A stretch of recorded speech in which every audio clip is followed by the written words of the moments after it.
Hallo meine Lieben, was geht ab? Oi pessoal, tudo bom com vocês? Eu estava conversando com a Sandra Ribeiro, do canal Mormonismo Sem Censura. Ela perguntou se eu queria fazer uma entrevista com ela e tal. Eu recusei. Na verdade eu tinha aceitado alguns meses atrás, eles deram tempo, né, com o canal deles, ficavam um tempo parados. Eu também estava numa correria tremenda, acabou não rolando. Mas eu falei, Sandra, eu estou pensando em parar. É fim de ano agora, sabe? Já fiz o meu balanço do ano, é um momento que eu gosto de refletir um pouco, de começar a planejar como vai ser o próximo ano, né? Porque, enfim, a gente precisa, né, tocar as coisas e virar as páginas.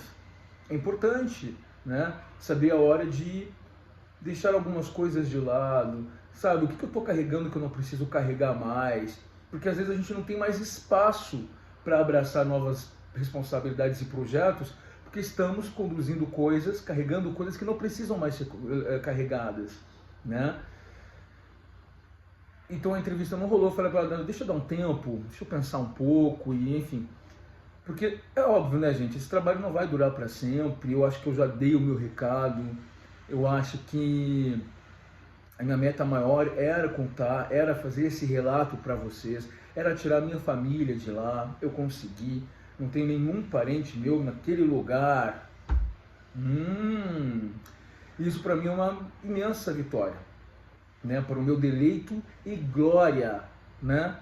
Me sinto regozijado por ter ajudado a minha família a se desligar daquilo ali. Principalmente minha mãe, né? Porque meus irmãos já haviam saído, já estão todos resignados. Enfim, mas quando eu me deparo com certas coisas, eu não consigo me calar, né? Vocês viram a hashtag desse Natal, na Igreja dos Santos nos últimos dias, os Mormons, né? Hashtag seja a luz do mundo, demonstrando amor. Olha, você pode até se sentir envaidecido, especial, o escolhido para vir a esse mundo e ser uma luz para o outro. Mas, apesar da aparência, da aparente boa intenção disso, esse tipo de coisa esconde propósitos nefastos. Porque é mais uma forma de programar a tua vida. É mais uma forma de te manter constantemente engajado. É por isso que eles estão sempre com campanhas, sempre com hashtags, né? Por exemplo, ano passado, o hashtag Seja Grato, né? O que me chamou a atenção é que o primeiro item, na verdade, é um calendário, né, que deve ser seguido. É só uma sugestão, é sugerido porque a igreja não obriga ninguém a nada, você sabe muito bem disso, né? Aí é aquela história, você é livre para escolher o que você vai fazer, mas as consequências, né, não estão sob o teu controle. É o que eles sempre dizem, né? Tu é livre, mas sempre te ameaçam, né? É sempre assim que acontece. É muito sutil e às vezes a gente não percebe. O calendário iniciou, na verdade, no dia 30 de novembro e ele finaliza no dia 26 de dezembro. Primeiro item, doe a todos. Aí aqui aplica-se para as crianças também, tá? Jesus doou às pessoas, doe um sorriso, um doce, um dos seus brinquedos ou um serviço a alguém. Eu acho muito interessante, já que é para as crianças que ele se dirige aqui às crianças, como é triste a vida dessas crianças. Bom, a minha pelo menos foi, e como eu passei toda a minha infância na primária, fiz toda a parte dos jovens, né, adolescentes e tal, organização de rapazes e moças, eu via como era a vida lá dentro. Quando a gente é criança, a gente não quer estar dentro da igreja, a gente quer estar na rua brincando, tu quer estar lá com os teus amiguinhos, tu quer no sábado à noite dormir na casa de um coleguinha ou ele vir para tua casa, mas muitas vezes você não pode, porque no domingo você tem que ir para a igreja. Os pais forçam os filhos a seguir essa fé desde sempre. Então houve um relato de uma mentecapta que veio aqui me insultar. É claro que eu fui dar uma stalkeada lá nas redes sociais dela. Eu fico com muita pena do filhinho dela, que ela chamava de Neff. O nome do guri é Neff. Não, é Joseph. Que tem Joseph. Na verdade foram duas pessoas que por acaso me ofenderam e eu fui saber quem era. É porque assim, como eu não devolvo a agressão, né, e essas pessoas relatam serem abundantemente abençoadas, eu procuro ver se é isso mesmo. E as redes sociais, elas expõem a vida das pessoas. Ao contrário, né? As pessoas se expõem através das redes sociais. Aí eu fico em paz, se eu vejo a vidinha medíocre que essas pessoas vivem, né? Aí eu fico em paz, não deixa me ofender, não tem problema não. Na verdade, era o tal do Joseph, que a mãe faz um relato assim: ah, meu filho, fiquei tão feliz que tu recusou o convite do teu amiguinho para dormir na casa dele, dizendo que tinha que ir para a igreja no domingo. Será que essa criança recusou esse convite com tanta felicidade assim? Nossa, gente, eu ficava na janela de casa, olhando as pessoas brincarem, jogando bola, porque a gente já não tinha nada, né? Pelo menos desde a gente ficava na rua brincando. Eu não podia sair. Poxa, segunda a sexta eu já tinha minhas atividades para fazer, né? Eu não podia sair no domingo, não podia ligar uma TV. Isso quando nós tínhamos televisão, né? Porque muitas vezes não tínhamos.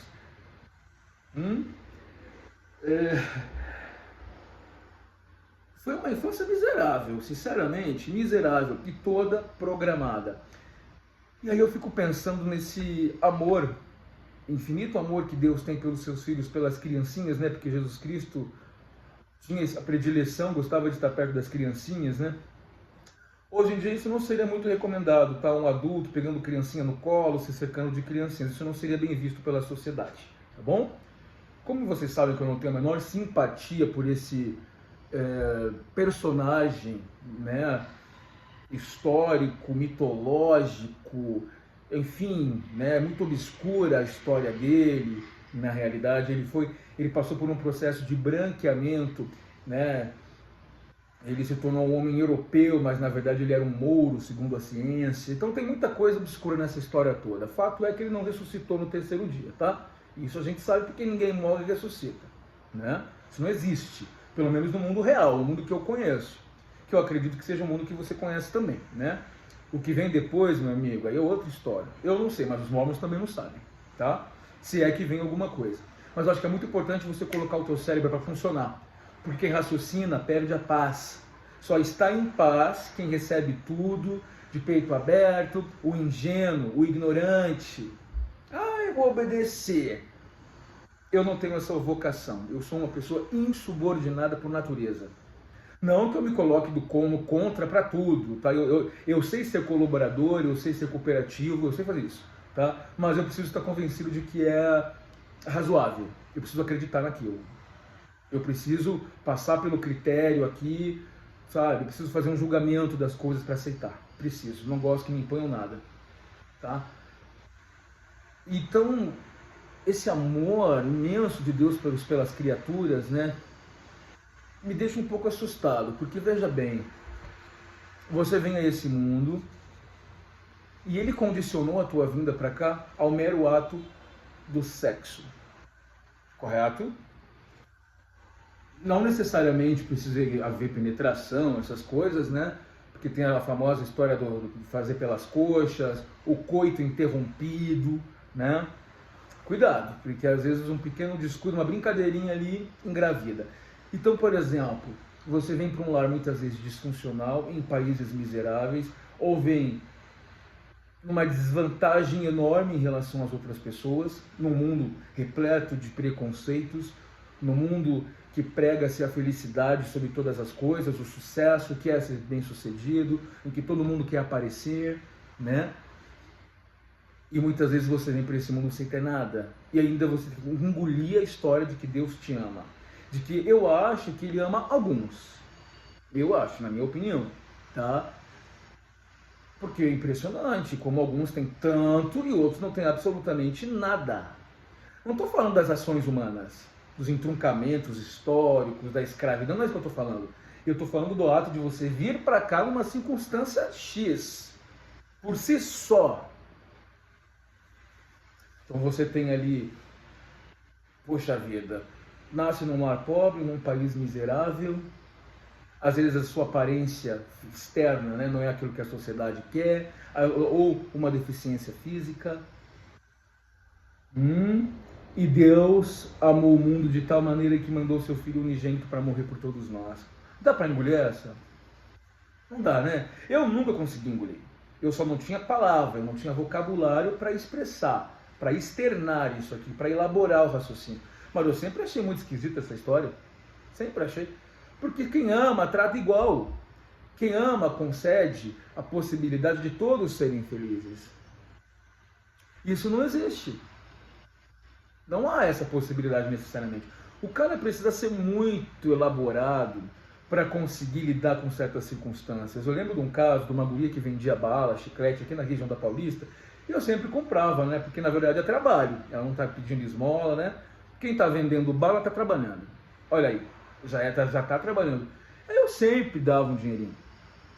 Vocês lembram de um prédio que desabou no centro da cidade, que pegou fogo e tem uma cena, há uma cena que foi televisionada, transmitida, em que um cara tenta salvar alguém e ele, acho que ele está na janela, em algum ponto alto do prédio, e o prédio desaba naquele momento?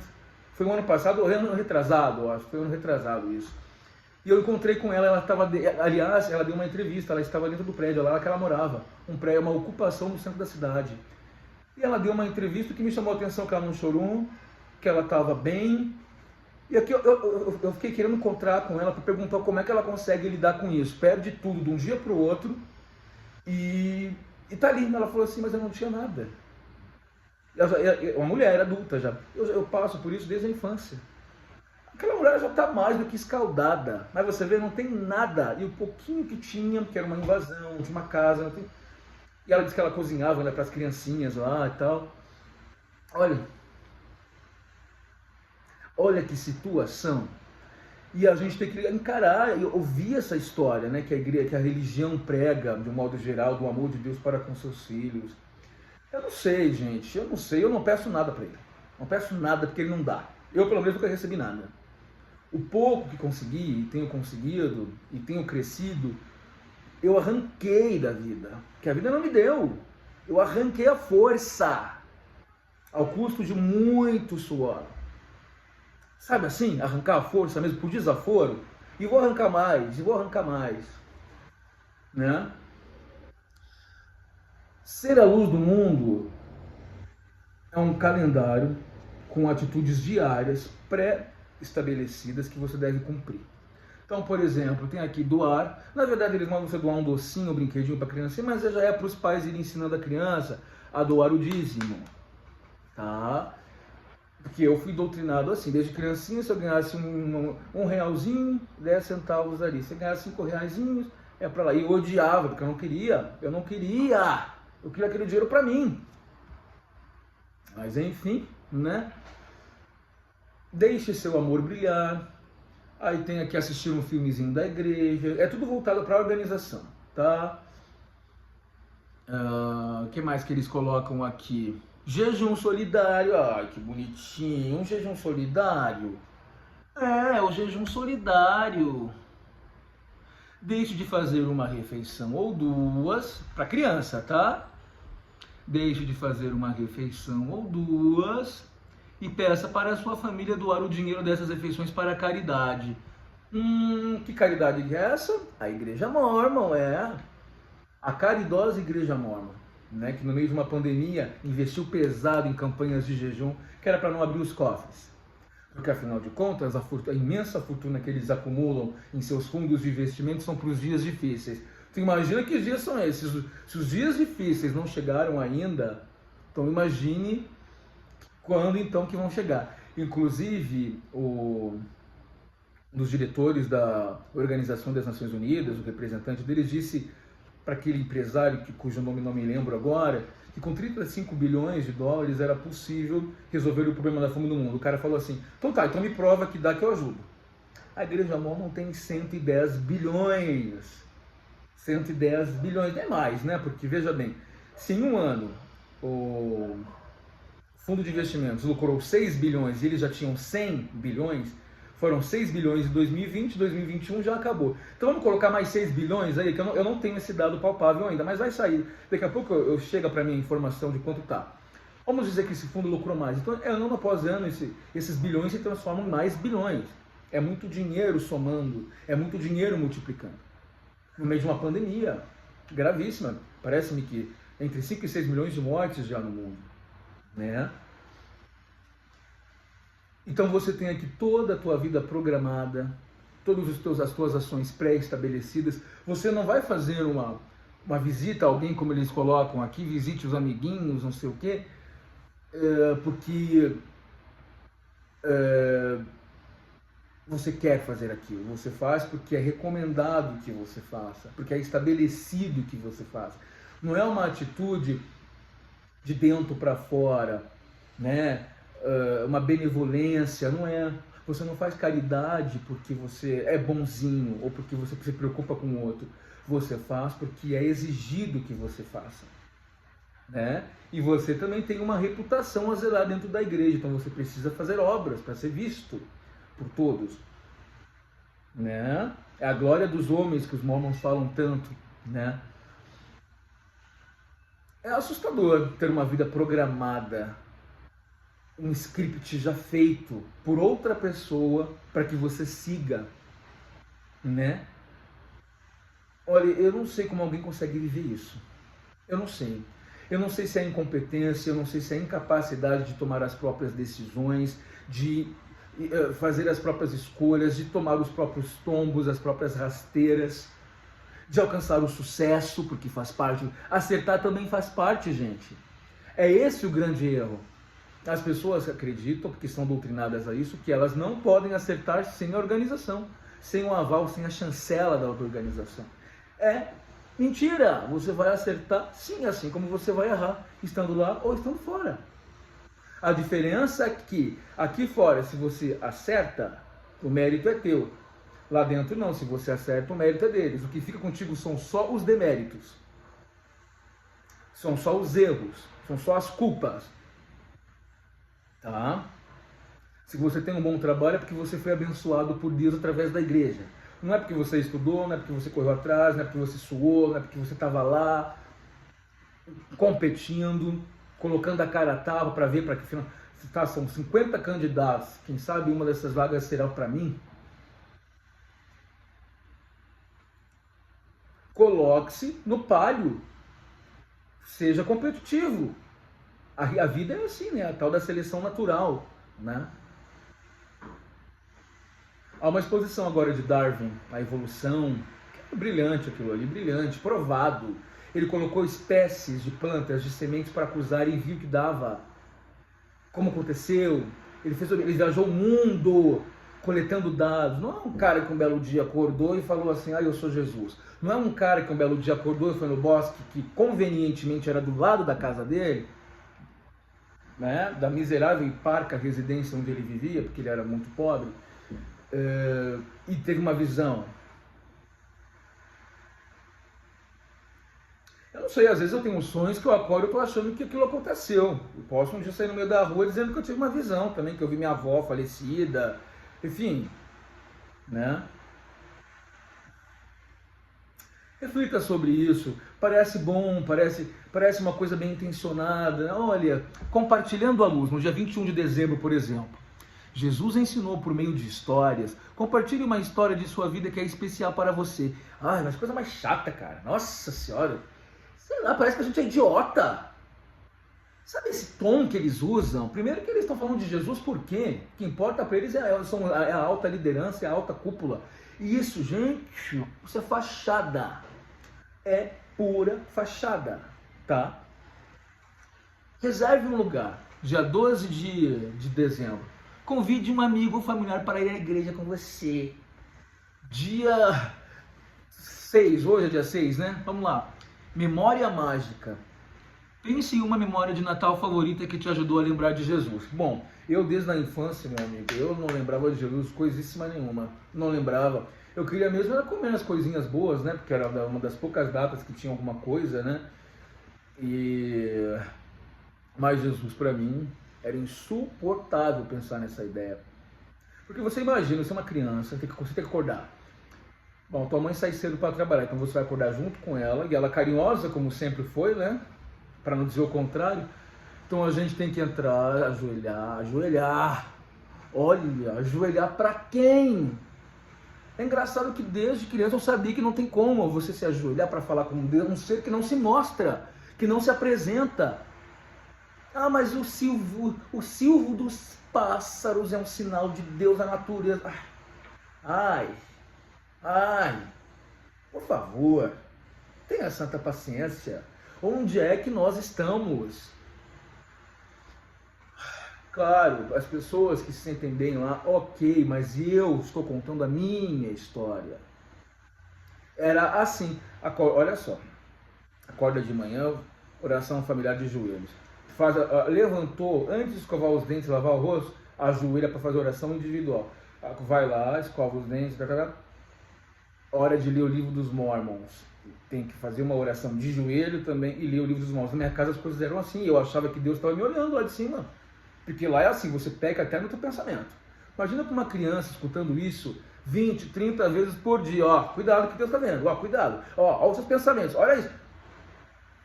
Se eu falasse um palavrão, que é coisa que é normal uma criança soltar um palavrão eventualmente, eu me senti extremamente culpado. Eu pedia perdão a Deus, eu ia na sala do bispo com 5 anos de idade. E isso aqui é para crianças, ou seja, é uma doutrinação forte desde criança. Tá? Então é relevante a gente pensar nisso. Pensar no efeito deletério psicológico que isso acarreta uma pessoa.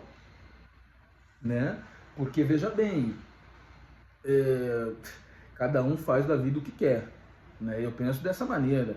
Agora, uma imposição de comportamentos, uma vida programada, olha, hoje você faz isso, amanhã você faz aquilo, é extremamente predatório. Eu posso acordar amanhã e ter vontade de fazer nada. Deitar no meu sofá, assistir uma TV, acabou. Mas não há essa possibilidade para quem vive dentro de um lugar como esse. Né? Bom, é isso. É isso. Ah, não, mas tem mais. Então, por exemplo, aí depois eu ia para o colégio. Se fosse tomar um café da manhã, por exemplo, reza. Vai para o colégio, reza para Deus, porque Ele vai te abençoar. E isso vai desgastando. É psicologicamente agressivo, sabe? Vai te machucando, vai te cansando. Né? Se você quer viver isso aí, ok, mas pense nos teus filhos, deixe eles terem uma infância normal. Não imponha isso a eles, não imprima, porque aqui é um calendário que você tem que imprimir e colocar em algum lugar da tua casa. Não faz isso com o teu filho. Deixa ele ser feliz, deixa ele ser uma criança normal, deixa ele ir para casa do coleguinha no sábado, passar a noite lá e domingo. Vai você lá para a tua adoração, deixa a criança. Deixa ele viver a infância como se deve viver. Porque daqui a pouco vai chegar a adolescência, ele já vai achar que toda a combustão hormonal que vai acontecer dentro dele está errado. Que é da espécie, os desejos, as vontades, né? Tudo que acontece no teu corpo quando você começa a se tornar adolescente, né? Homem, mulher, etc. Né? As reações orgânicas, é orgânico, ele vai aprender que aquilo está errado. Que aquilo ali é um pensamento, ele vai ter pensamentos sexuais, ele vai aprender que aquilo está errado. Agora, imagine você viver uma vida inteira sob o jugo de uma organização como essa. Do dia que nasce ao dia que morre, porque eu conheço pessoas que têm 50, 60 anos de mormonismo.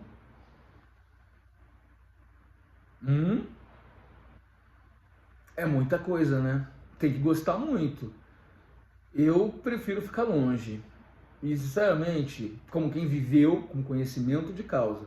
Eu lembro de uma família cujas crianças eram muito bem educadas, inclusive. E na primária, você precisa apresentar semanalmente, né? Você é designado a fazer alguma coisa. Sempre tem alguém que vai ter que ler uma escriturinha, fazer alguma coisinha, não sei o quê. E é claro que eu gostava, porque eu sempre fui exibido, né? Eu gostava de aparecer lá e tal. Mas tinha um caso de 2 guriazinhas que elas ainda não sabiam ler, que elas eram criancinhas, né? O pai passava a semana memorizando uma escritura com as crianças. Então ele entrava com as crianças na primária, que é uma aula só para crianças, os pais não acompanham, mas nos momentos em que elas tinham que apresentar alguma coisa, os pais iam junto. Ele colocava a escritura e ele dizia as palavras-chave, e a criança ia completando. Sabe assim? E eu ficava assim impressionado, porque era uma coisa ensaiada, né? Era uma coisa que você vê que leva tempo memorizar, né? Uma escritura, uma passagem. Olha a doutrinação da criança. Ela, por exemplo, não vai poder tomar parte de uma conversa de amigos que estão falando de sexo, estão falando de uma festa que rolou a semana passada, que fulano pegou ciclano, que, né? Ah, que o coleguinha lá, sei lá, bebeu um pouco demais, né? Cara, aqui na adolescência eu tô falando, né? Que é normal também, acontece, em todas as classes sociais, tá? É óbvio, gente, que os perigos existem, é óbvio que o mundo ideal, né, é outra história, né? A gente não tem, é complicado. Os perigos do álcool na adolescência, é óbvio, mas o adolescente, ele é transgressor por si só. Tu vai fazer muita merda. E vai rir até algum momento da vida sobre isso, porque faz parte. É bom você olhar para trás e saber que você errou e que você arcou com isso sozinho.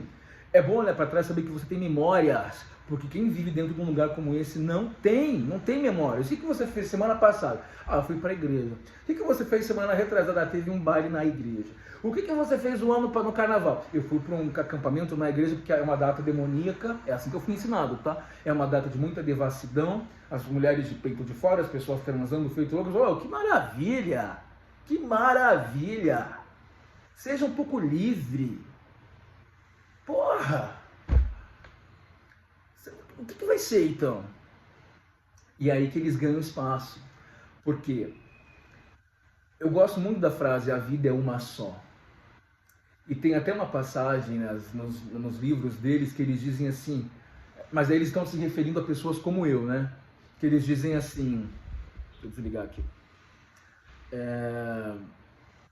São na verdade as pessoas que, entre aspas, se recusam a viver os princípios deles, né? Eles falam, vamos fazer o que queremos porque amanhã morreremos mesmo, não tem essa? Que é mais ou menos assim, a vida é uma só. Primeiro, você não seguir um dogma não significa que você seja irresponsável, que você não corra atrás, que você não respeite as pessoas, que você não seja um bom vizinho, que você não seja um bom amigo, que você não seja honesto, que você não invista em você. É uma distorção aí. Automaticamente você se torna uma pessoa inadequada. Saiu de lá, é automático. O teu status agora é uma pessoa que saiu, que não segurou a barra de ferro, que não prosperou, que não progrediu, que não insistiu. Tá? E isso, cara, aqueles que ficam lá dentro se fortalecem através da tua queda, entre aspas, que você não caiu, na verdade você se libertou, né? Mas é como eles te veem. É aí que eles ganham espaço, porque eles tiram a tua vida agora, essa que eu chamo de a vida é uma só, te prometendo uma outra vida. E você está trocando o certo, que isso é certo, você está aqui. Não é a história do penso, logo existo? Como eu sei que eu existo? Porque eu penso. René Descartes, olha o iluminismo, né, que veio romper com o renascentismo, a Deus no centro da coisa até aquele momento, e agora é o homem que é o centro. O homem agora responde por si. Isso é o iluminismo. E até bonita a palavra, né? Iluminar. E casa com o que a gente está dizendo aqui, ser uma luz para o mundo, gente, não é você seguir uma cartilha de atos programados. Iluminar é exatamente isso, é você tomar posse da tua vida, se apropriar das tuas escolhas, reaver o teu arbítrio, não admitir em hipótese alguma que opinem sobre a tua intimidade, sobre as tuas escolhas, não admitir julgamento de quem não tem autoridade para isso, não tem autoridade legal, não tem competência para isso. Você que está passando procuração porque caiu na lábia deles. E a partir daí, meu amigo, com procuração passada, eles fazem contigo o que eles bem entenderem. Você se torna uma massa de manobra, você faz parte de uma grande massa, tá? A tua individualidade e necessidades pessoais são ignoradas. Esquece criatividade, esquece inovação, fazer as coisas de um modo diferente. Por que eu preciso seguir uma cartilha de atos programados? Por mais lindo que pareça, porque a gente lê à primeira vista, parece lindo.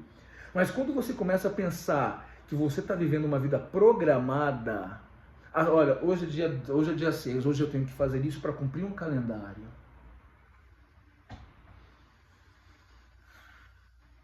Eles tiram a tua existência agora, roubam isso de você, te prometendo que na próxima vida você vai receber tudo em dobro. Cara, eles te prometem maravilha, você não faz ideia. Você que nunca esteve lá. A próxima vida vai ser... Não, você vai trocar... tem coisas assim. Você vai trocar a eternidade por isso? Vai trocar a eternidade por uma transgressão dessa? Sei lá, você vai transar fora do casamento? Você vai tomar um porre hoje? Que, aliás, faz um bem danado, diga-se de passagem. Eventualmente, com responsabilidade, tá?